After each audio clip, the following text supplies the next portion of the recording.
Cœur de patrimoine, Cédric Decoeur.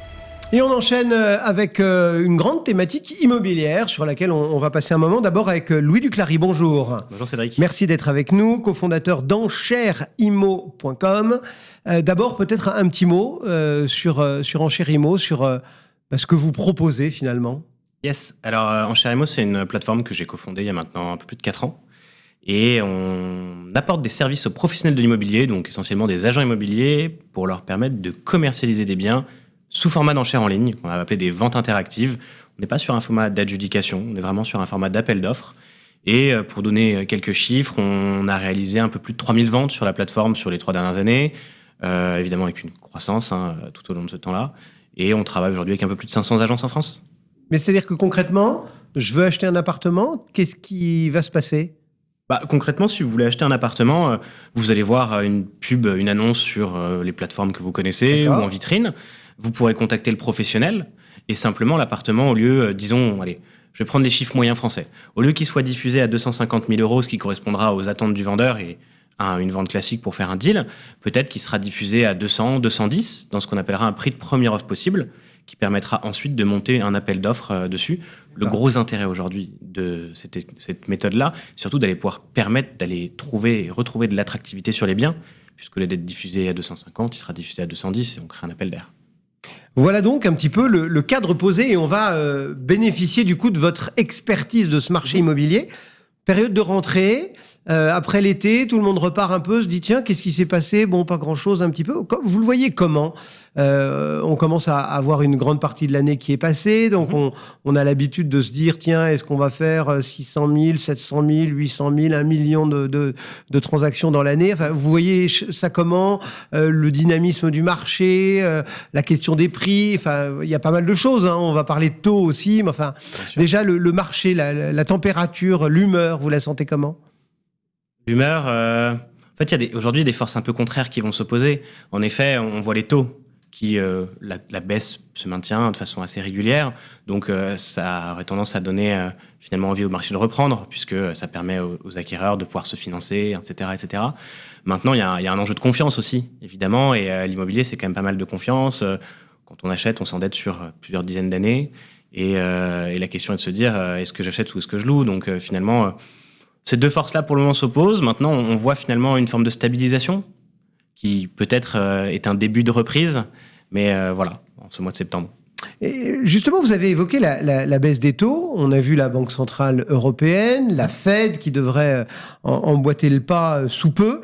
C'est vraiment un point positif pour le marché immobilier de voir, ça y est, les taux qui redescendent et... Le corollaire qui va, les banques, l'apport personnel, enfin, c'est un cercle vertueux qui est en train de se mettre en place après avoir peut-être pas été l'inverse, mais pas loin. En tout cas, ce sont des paramètres qui effectivement tendent à un cercle plutôt positif pour le marché.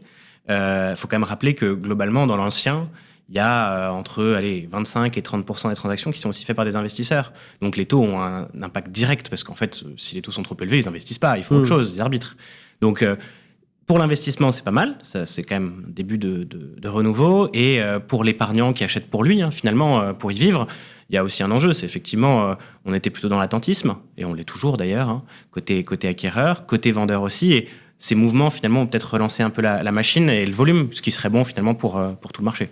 Alors, c'est vrai qu'il y a eu le cycle économique qui a joué son rôle, et ça a été important. Il y a eu les banques centrales qui ont remonté les taux, etc., pour essayer de lutter contre l'inflation.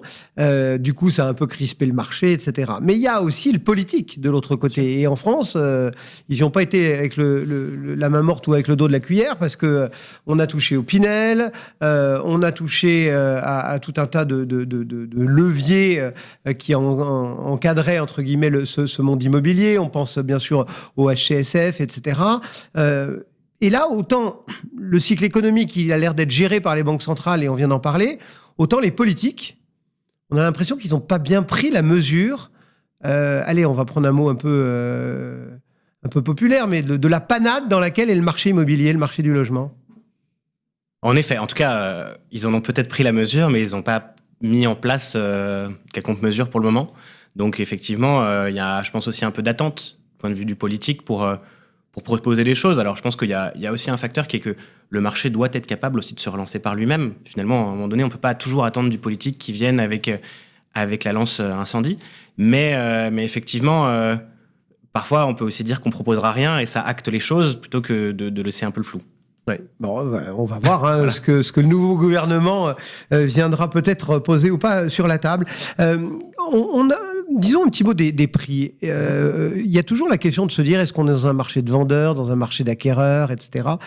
Aujourd'hui, est-ce que vous pensez que les vendeurs, qui étaient un peu timides, on va dire, enfin en tout cas qui n'ont pas voulu trop lâcher sur les prix, est-ce que vous pensez qu'aujourd'hui, ils se disent, j'ai eu raison, et finalement les prix vont remonter, ou alors est-ce que les acquéreurs peuvent garder la main? Finalement, c'est encore deux forces qui s'opposent, puisqu'il y en a un qui veut tendre à vendre au mieux pour lui et l'autre qui veut acheter pas trop cher. Maintenant, nous, ce qu'on voit, et justement, c'est un petit peu tout le sujet d'un indice qu'on sort maintenant depuis le début de l'année, qui s'appelle GAPI, donc le Gap Index. C'est d'essayer d'aller via toutes les données qu'on a sur Enchères Immo. On va avoir, si vous voulez, les attentes du vendeur, l'estimation du professionnel et la meilleure offre sur chaque enchère. Et cet indice l'intérêt de cet indice, c'est d'aller suivre ça mois par mois. Et ce qu'on voit finalement, c'est que si on reprend un petit peu de chiffres sur l'année dernière, en octobre dernier, on avait 11% d'écart entre vendeurs et acquéreurs, ce qui est énorme. Globalement, quand on a 11% en moyenne, on ne peut pas s'attendre à beaucoup de transactions parce que les discussions sont très difficiles. On se maintient maintenant depuis avril autour des 7%, ce qui est plutôt bon signe, puisque généralement, quand on parle de négociation, une négociation de 5%, ça se fait bien. Et ce qu'on voit, c'est assez intéressant. Et surtout maintenant, si on essaie de positionner le professionnel au milieu de tout ça, on voit que les vendeurs ont eu tendance à se rapprocher de l'estimation, ce qui était plutôt bon pour relancer le marché, puisque ça veut dire que derrière, ils sont alignés. Et dernièrement, on voit plutôt les vendeurs qui repartent légèrement à la hausse et les acquéreurs qui se rapprochent de l'estimation. Donc c'est aussi peut-être le fait que le professionnel navigue. Mais ce qui est intéressant, c'est que finalement, on a une vraie prise de conscience des professionnels du marché réel. Et le marché réel, finalement, c'est les offres, c'est l'acquéreur. Et maintenant, ce qu'il faut voir, c'est qu'il faut réussir toujours à convaincre ces vendeurs finalement d'aller dans le sens du marché, puisque soit ils vendent pas, soit forcément il faut regarder ce que sont prêts à déposer les acquéreurs. Et aujourd'hui, c'est un peu tout le risque finalement aussi de cette baisse des taux, c'est que d'un point de vue vendeur, on vous dit les taux baissent. On se dit non mais attendez, moi si le taux baisse, j'ai autant que j'attende quoi, parce que finalement je vais pas baisser mon prix. On va retrouver de la marge. Voilà, on va retrouver de la marge, mais effectivement, c'est pas non plus complètement réenclenché. Donc je pense qu'il faut être à l'écoute, il faut être capable de discuter. Et effectivement, les vendeurs qui ont absolument besoin de vendre, ils vendront. Et ceux qui attendent, peut-être qu'il faut attendre. Mais en soi, on ne sait pas ce que sera fait demain non plus. Alors, aujourd'hui, on va puiser dans votre expérience pour être très, très pratico-pratique. Quel conseil, Louis Duclari, vous donneriez à un épargnant, à un investisseur aujourd'hui sur la problématique immobilière? Est-ce que c'est le moment d'acheter? Est-ce que c'est le moment de vendre? Enfin voilà, deux, trois petits tips que vous auriez envie de confier à un auditeur ce matin? Finalement, moi, j'essaie quand même de suivre pas mal les annonces, les grands sites d'annonces pour voir quelles sont sur telle typologie de biens bien précises l'évolution. Et j'ai le sentiment quand même qu'il y a un intérêt en ce moment de regarder quand même, puisque les taux sont quand même commencent à être un peu mieux, de plus en plus favorables finalement aux acquéreurs. Et on a encore des vendeurs qui sont à l'écoute. Le marché n'est pas non plus comme il y a 4-5 ans où ça se vendait en claquant des doigts. Donc, si on est prêt à négocier, à essayer de faire au mieux pour faire une vente et aussi surtout pas se priver de regarder les biens où il y aurait un peu de travaux. Parce que finalement, c'est sur ces biens-là qu'on peut négocier au mieux. Évidemment, le premium du premium, ça se vend, il n'y a pas de sujet. Oui, bien sûr. Mais il ne faut peut-être pas avoir peur justement de se projeter, de vouloir faire un peu de travaux, etc., ce qui souvent est bloquant. Et c'est là qu'on peut faire des choses intéressantes. Mais le mode d'emploi, c'est toujours de sécuriser son financement, de savoir un petit peu quelle est sa capacité, avant même de se mettre à rêver sur un bien. On peut rêver, il n'y a aucun problème. C'est très bien de rêver, on est d'accord. Il faut rêver, c'est gratuit, c'est génial. Pas forcément Maintenant, effectivement, quand on veut vraiment s'y mettre, c'est quand même bien d'avoir sécurisé avec un courtier, un banquier, peu importe, savoir où est-ce qu'on peut aller. Et à ce moment-là, on peut commencer à discuter, quitte à négocier. Mais je pense que c'est quand même le bon sens. Merci beaucoup d'être passé nous voir. Donc, Louis Duclari, cofondateur de enchèresimmo.com. Cœur de patrimoine, une émission à réécouter et télécharger sur le site et l'appli Radio Patrimoine et sur toutes les plateformes de streaming.